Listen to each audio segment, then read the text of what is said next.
So the idea is, I said this before, finance is a technology. It can be used for good or evil.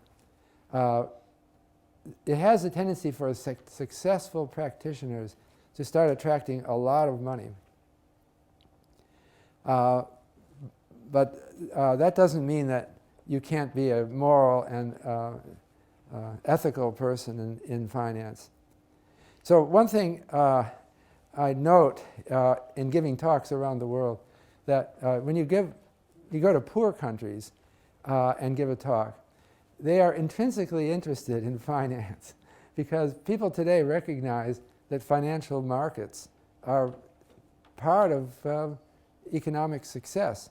They understand that in China, they understand that in Russia, they understand that in Brazil, and many more countries, because finance is a real technology. They're not so interested in getting foreign aid.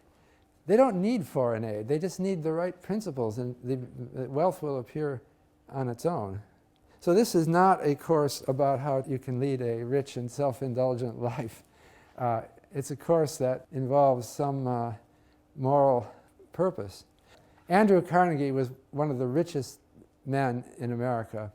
He said that he thinks that rich people, people who succeed in business, he doesn't use the word business, people who succeed in affairs. Now that sounds different today, but affairs meant business back then.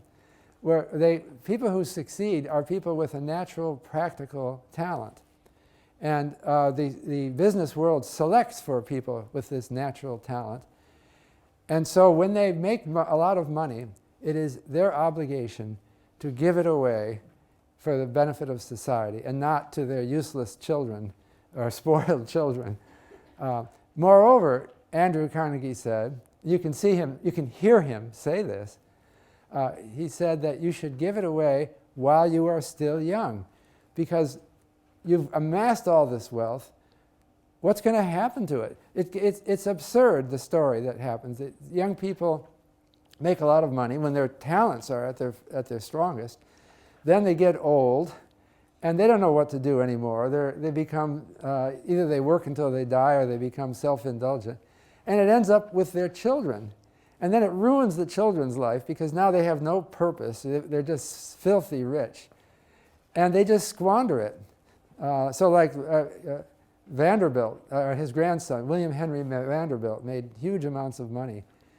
And then his son married a socialite, the famous Mrs. Vanderbilt, who spent all the money in showing off her wealth and having big parties. Maybe that was good in some sense, but you don't want that to happen. So what Carnegie said is you have to retire early and become a philanthropist. That's the second stage of your life. So I'm going to come back to this theme, that if you go into finance, think of your life as having two stages. Like Bill Gates. You know, Bill Gates was running Microsoft.